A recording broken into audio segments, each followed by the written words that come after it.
No, let's have him at the podium because he's going to have to take an active part in this entry.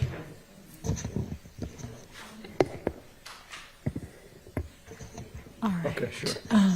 Sergeant, can you swear him in, please? Raise your right hand. Swear firm testimony you give the truth, the whole truth, nothing but the truth. Yes. All right. Spell your first last name for the court, and I'll go to the mic, please, sir. Quamarvious Nichols. Quamarvious. Last name Nichols. Nichols. Did you All get right. that? Is that? Okay. Do you want to do it again? All right. Slow down. Your name. Spell it for this young lady right here. Okay, my name is Quamarvious Nichols. First name Quamarvious.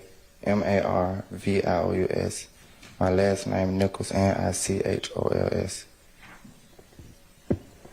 And Mr. Nichols, are you the same person referred to as Quamarvious Nichols on indictment 22 SC 183572?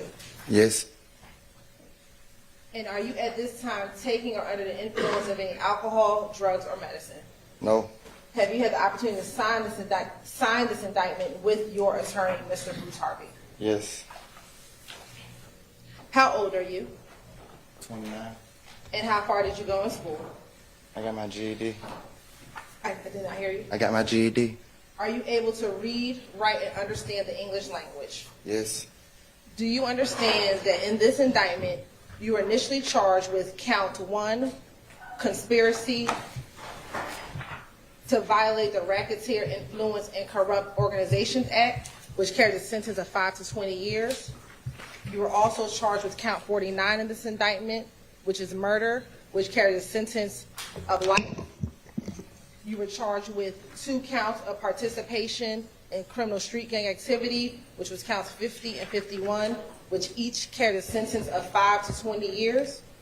You were initially charged with counts 53 and 65, possession of a firearm by a convicted felon under Code Section 16-11-133, which each carried a sentence of 15 years consecutive to count 1.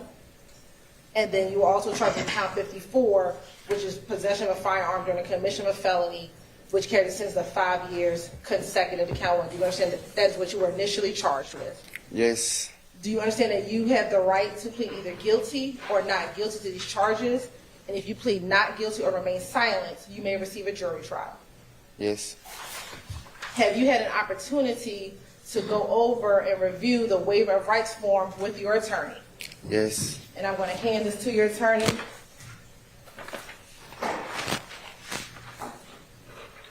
Did you sign this along with your attorney? Yes.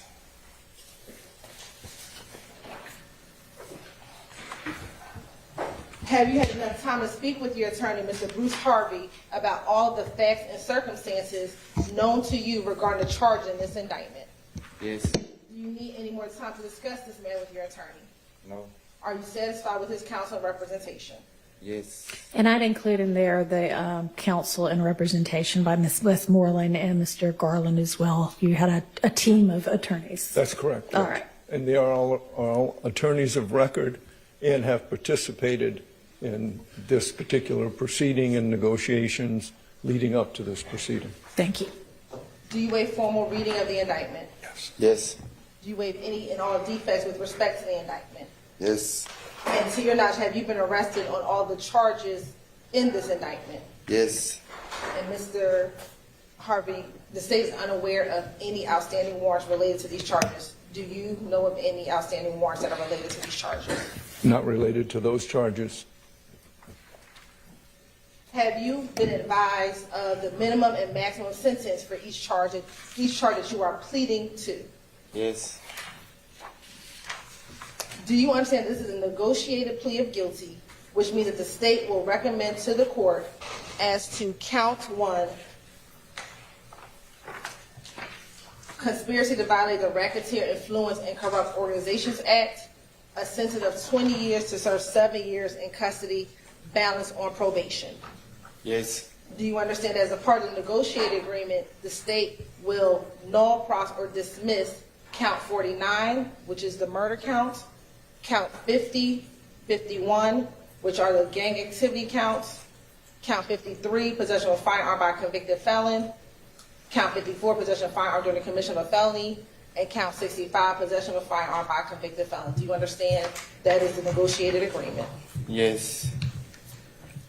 Do you understand that the court does not have to accept that recommendation? Yes.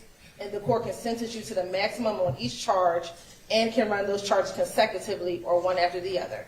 Yes. Well, there's only one charge Yeah, that so I- a guilty plea is I being was- entered into, so Under my breath to that. there's no other sentence to run anything consecutively with Right. regard to this plea. You understand that? Yes. Do Okay. you understand that this plea may be used to enhance sentencing on other convictions in this jurisdiction as well as in other jurisdictions, including the federal courts? Yes. Do you understand if you are currently on probation or parole, your probation or parole may be revoked based on your entering a guilty plea today? Yes. Do you understand if you're placed on probation of any kind, you cannot violate any criminal laws of any governmental unit or any special conditions of probation without being subject to revocation for the balance of your sentence? Yes. Do you understand you are not allowed to possess or use a firearm while on probation? Yes. Do you understand if you are not a United States citizen, a guilty plea conviction will affect your immigration status and will result in deportation, just like a conviction at a trial would, and that is true regardless of any advice by your attorney or anyone else? Yes. Do you understand that neither the court, your attorney, nor the district attorney's office has anything to do with parole, the Department of Corrections, or Board of Pardons and Paroles, and no one can guarantee parole no matter what anyone has told you? Yes. Do you understand that there may be other adverse or unfavorable consequences as a result of this guilty plea conviction, just as there would be from a conviction following a trial?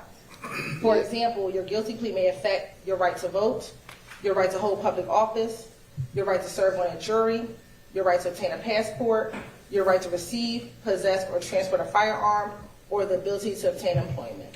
Yes. Do you understand that by pleading guilty to a felony, if you use, receive, possess, or transport a firearm, or use a firearm in a crime, you will be guilty of a felony, which may carry a sentence of 1 to 15 years in prison? Yes. Do you understand that you waive any and all defenses, including any mental health defenses, by entering a plea of guilty? Yes.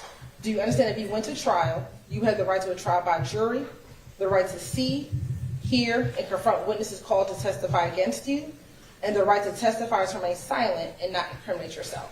Yes. Do you understand that by pleading guilty, you are giving up the following rights? After each right, I'll ask you to say yes or no if you understand. The right to a trial by jury. Yes. The right to remain silent and not incriminate yourself. Yes. The right to confront witnesses against you. Yes. The right to assist with counsel hired by you or to court-appointed counsel if you cannot afford an attorney at the trial of your case. Yes. The right to the presumption of innocence. Yes. The right to testify on your own behalf and to present other evidence. Yes. The right to subpoena witnesses and compel the production of evidence. Yes. The right to have the charges against you proved beyond a reasonable doubt. Yes. The right to appeal if convicted of these charges after a trial. Yes. Has anyone forced, threatened, or promised you anything to get you to enter a guilty plea? No. Is it your decision to waive these rights and enter a guilty plea because you're in fact guilty? Yes. With respect to indictment 22 SC 183572, how do you plead to count 1, conspiracy to violate the Racketeer, Influence, and Corrupt Organizations Act? Guilty. Is this guilty plea freely and voluntarily given with a full knowledge of the charge against you? Yes. Do you understand that you have only a limited right to appeal this guilty plea conviction? Yes. Do you understand that you have 4 years from today's date to file a habeas corpus petition challenging the voluntariness of this plea? Yes. And that can challenge anything about the constitutionality of the plea. It's not limited to voluntariness. Understand? Yes. And Your Honor, if this case were to Hang on just a second. You also have, so 4 years for that to file a direct appeal. You have 30 days from the date of sentencing, which is going to be today. And you have until the end of this term of court to file a motion seeking to withdraw your guilty plea. That doesn't mean anything like that would be granted. You would have to establish facts that would warrant that. But just the time period is until the end of this term of court. Do you understand those as well? Yes. All right. Your Honor, if this case were to continue with trial, Your Honor, the state would expect, as to this defendant, the state would expect to show that what has already come into evidence, that on July 3rd, 2017, as well as October 23rd, 2018, that this defendant is an associate of the enterprise of YSL, also known as Young Slime Life, and that he conspired to associate together with others for the common purpose of illegally obtaining money and property through a pattern of racketeering activity and conducting and participating in the enterprise through a pattern of racketeering activity. In furtherance of the conspiracy, this defendant engaged in the activities below. He engaged in activities that assisted with preserving, protecting, and enhancing the reputation, power, and territory of the enterprise through acts of racketeering activity to include murder, assault, and threats of violence. That this defendant preserved, protect, and enhance the reputation, power, and territory of the enterprise by the posting of messages, images, appearance in videos, and songs demonstrating allegiance to the enterprise and a willingness to engage in violence on its behalf, and to obtain money, weapons, and other property through acts of racketeering activity, including the unlawful sale and distribution of drugs. Your Honor, evidence has come in during this trial that on July 3rd, 2017, Mr. Nichols was located at 2612 Steele Avenue, which is in the Cleveland Avenue sector of the city. Your Honor, he was found inside of a vehicle. When that vehicle was searched, Your Honor, and this was in October 2018, they found marijuana as well as sandwich baggies that would be used to package drugs, and there are also guns found inside of that vehicle. Also in July of 2017, this defendant was stopped during a traffic stop in the Cascade area, Your Honor. After being stopped, Your Honor, there was a consensual search of the vehicle that yielded powder MDMA, Xanax, as well as a loaded gun inside of that vehicle. Additionally, Your Honor, in July of 2019, Mr. Nichols was featured in a video with another YSL member, Shannon Stillwell, and Woody Lee. In that video, it was entitled Slap Talk. And in that video, co-conspirator Shannon Stillwell, while performing, makes such quotes as, "Me and my slimes are above the law." We know from the evidence that slimes is one of the terminology used by members of YSL to refer to themselves or other members of this enterprise. And then last but certainly not least, Your Honor, that in March of 2022, Your Honor, Mr. Nichols was found in surveillance video at a gas station at Windsor Street and Fulton Street here in Atlanta, Georgia. This was on March 14, 2022, during what the state would believe to show an onset of a gang war that really started in 2015 with the death of Donovan Thomas that carried on into 2022. In February of 2022, a rival gang member by the name of Rayshawn Bennett, also known as YFN Lucci, was stabbed at the Fulton County Jail in February of 2022.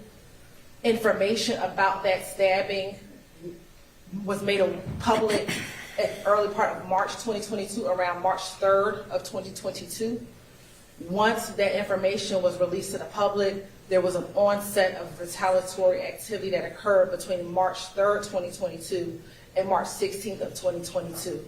That includes a March 11th homicide of YSL associates Christian McMiller and Darius Ford.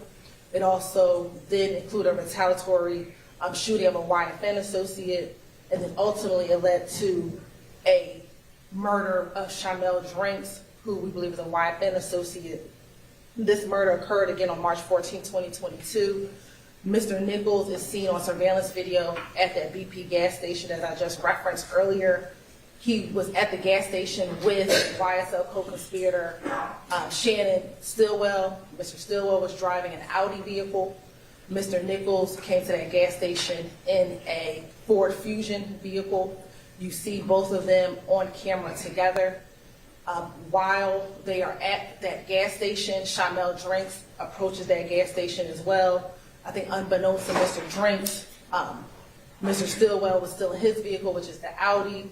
At some point in time, Mr. Nichols got to his vehicle, the Ford Fusion. Once Mr. Drinks finished his business or finished handling business at that gas station, we know that there is a phone call between occupants of the car that Mr. Stillwell was in and occupants of the car that Mr. Nichols was in. That communication was to the effect of, you need to get on FaceTime. As soon as that conversation ensues, we see Mr. Drinks leave the gas station in his vehicle, and both the car that Mr. Stillwell is driving as well as the car that Mr. Nichols is driving both follow out of the gas station, following behind Mr. Drinks. Mr. Drinks proceeds down the street to the light at Windsor, which is right by I-20 in Windsor. Mr. Drinks is in the far left lane. The car involving with Mr. Stillwell pulls up to the middle lane, and Mr. Nichols' vehicle pulls up to the far right lane. This is all captured on surveillance video and surveillance camera. They are at the light for a moment. Then we see both this car with Mr. Stillwell as well as the car with Mr. Nichols drive through a red light, leaving the car with Mr. Drinks sitting at that light. About 30 minutes later, a Good Samaritan sees that car still sitting there, approaches the vehicle, and Mr. Drinks is now deceased inside of that vehicle. We can know through LPR readers that both Mr. Stillwell's vehicle and the car involving Mr. Nichols drive in the direction of 20 westbound and follow in tandem. 2 days later, when after the case is investigated and arrest warrants are taken out, on March 17th, 3 days later, Mr. Nichols is found with Mr. Stillwell at a Chick-fil-A gas station, Chick-fil-A restaurant. There is a chase, I won't call it a high-speed chase, but there is a chase through the city of East Point, and eventually Mr. Nichols as well as Mr. Stillwell are both apprehended after arrest warrants were ultimately taken out for the murder of Mr. Drinks, Your Honor. Given where we are in the case, Your Honor, we know that Mr. Nichols, we do not believe Mr. Nichols was in the vehicle in which the shooting occurred, but he was in this other vehicle. The state has made a decision to move forward with this recommendation for the RICO count, Your Honor, for count one. Mr. Harvey, are y'all acknowledging a factual basis to the count one, the RICO count? Okay, we are acknowledging a factual basis. There has already been evidence with regard to the July 3rd, 2017 drug event, the October 23rd, 2018 drug event. We categorically deny and contest any use of violence by Mr. Nichols. We don't agree to that underlying factual basis. We believe those two predicate acts that were committed by Mr. Nichols without any question are sufficient to meet the elements of the offense. The offense to which he's pleaded to, which is a RICO conspiracy. A RICO conspiracy requires proof that the defendant either conspire with another person to violate one of the substantive provisions of RICO, and that would be drug offenses, or personally endeavor, I believe that's what the language of the statute says, to violate one of the substantive provisions. Well, that's what the language of the statute says, but Yes. he is indicted in this indictment with conspiring, not with endeavoring. That's correct.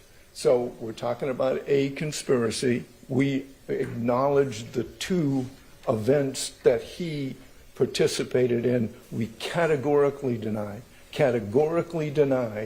any other allegations other than those two events that are sufficient for a factual basis. We categorically deny that we participated in any way in the unfortunate death of Mr. Drinks. We categorically deny any other charges to which we are, substantive charges to which we are not entering a plea, and that includes gang charges. This is a plea solely to a conspiracy to violate the RICO Act. So that, but yes, we acknowledge a factual basis to that extent, Your Honor. Understood. All right, thank you. Your Honor, you have one additional thing to say. Go ahead.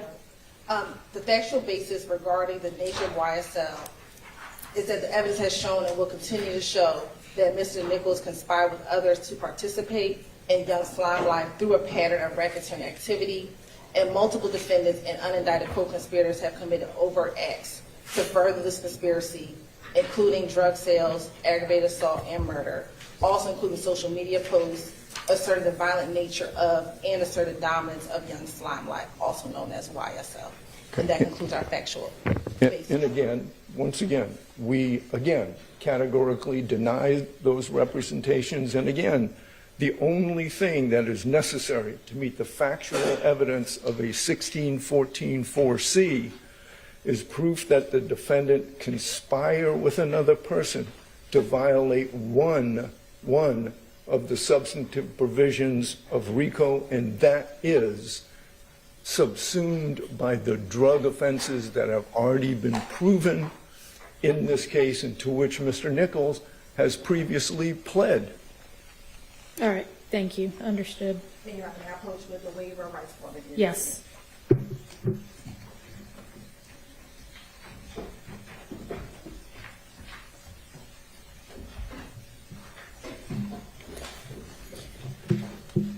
All right, Mr. Harvey, have you reviewed with Mr. Nichols this plea of guilty and waiver of rights form, which the two of you have both signed?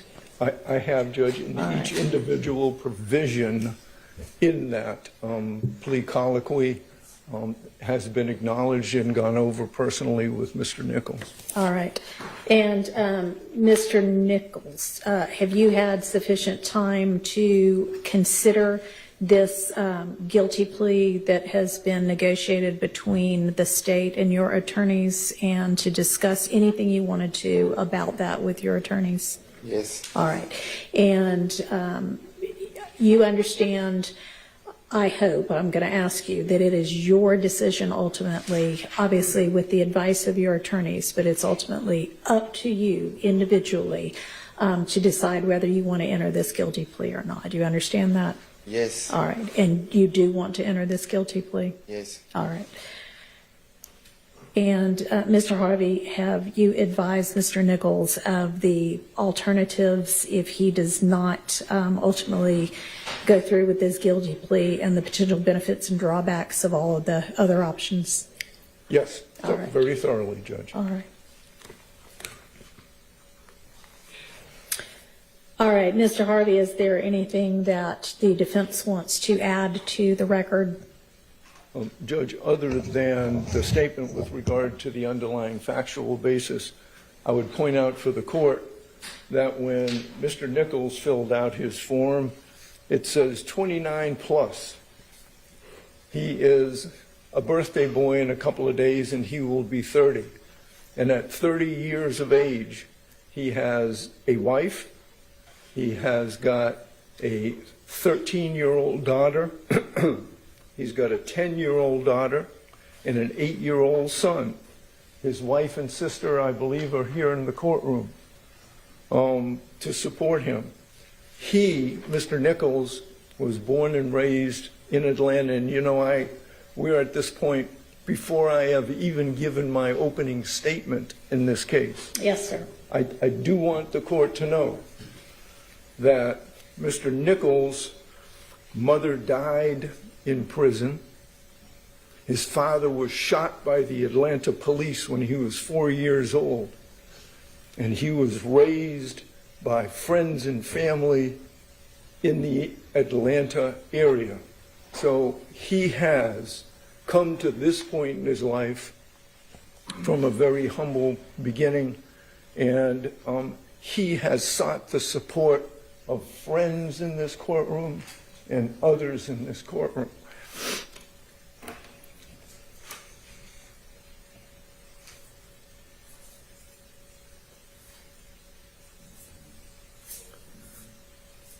He is an intelligent young man who I believe has a future. Every day we do a word of the day. We put a new word into a sentence.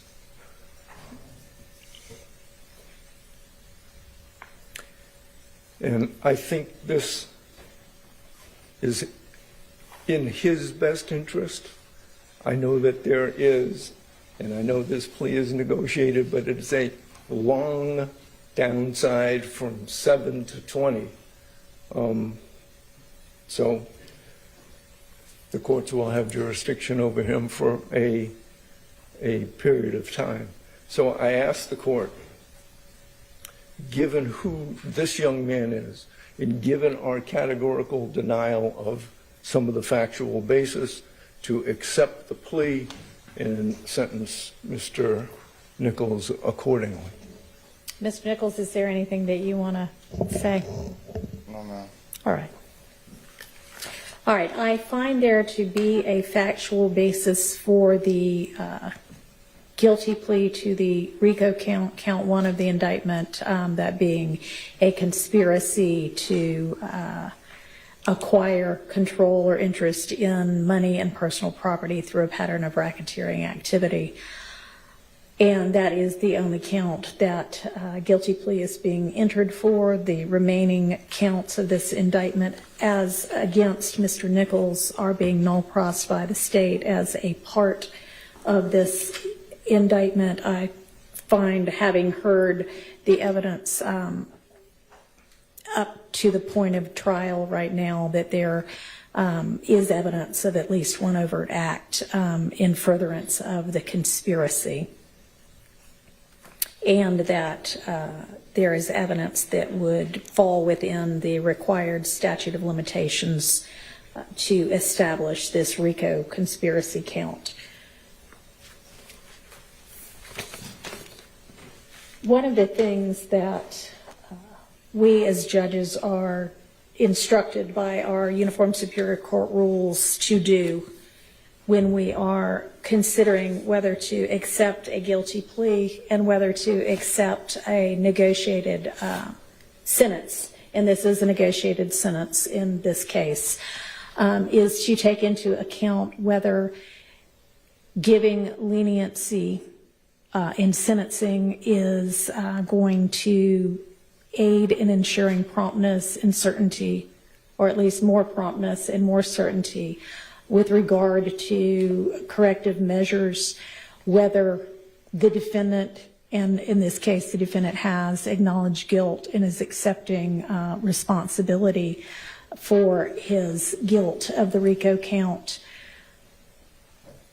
and whether accepting the plea will aid in avoiding further delays, not just with regard to this case, but with regard to the entirety of our system here in Fulton County. And this plea does go towards doing all of those things. I am going to accept the plea as negotiated and sentence in accord with the negotiated recommendation. As I said before, find there to be a factual basis for count 1 of the plea. I find the plea to have been freely, knowingly, intelligently, and voluntarily entered into by Mr. Nichols with an understanding of the consequences of doing that. And the sentence on count 1 is the sentence that has been negotiated of 20 years to serve 7, with the balance of those years to be served on probation. And that, I don't know if there are any special conditions attached to this that y'all have talked about at all. There are no negotiated special conditions in those, but there are none as far as I'm concerned. All right. Okay. So with regard to the time that you are on probation, you need to stay out of all kinds of criminal trouble. Make this a birthday present to yourself and to your children and to your wife and family. that you will leave from here today and leave whatever you used to do behind you and take the next few years. You know, you're going to have some years that are still to be served on this. You'll have credit for the time you've already served, but you're still going to be facing some incarceration time. But after that, you are going to be out, and you, I believe, Mr. Harvey is correct, can be a productive member of society, and this is an opportunity for you to do that and for you to put your past behind you, the bad parts of it, and continue and make your children proud of you and set a good example for them, an example that I guess unfortunately you were not lucky enough to have throughout the entirety of your childhood with your parents. I'm sorry about that, but you can be the kind of parent that you ought to be to your children. So I am going to impose that sentence, and I am going to wish you luck and good fortune as you go forth from here. So I think that unless there's anything else from either party, that will conclude these proceedings, and y'all can go ahead and take him into custody. Thank you. Thank you, Judge.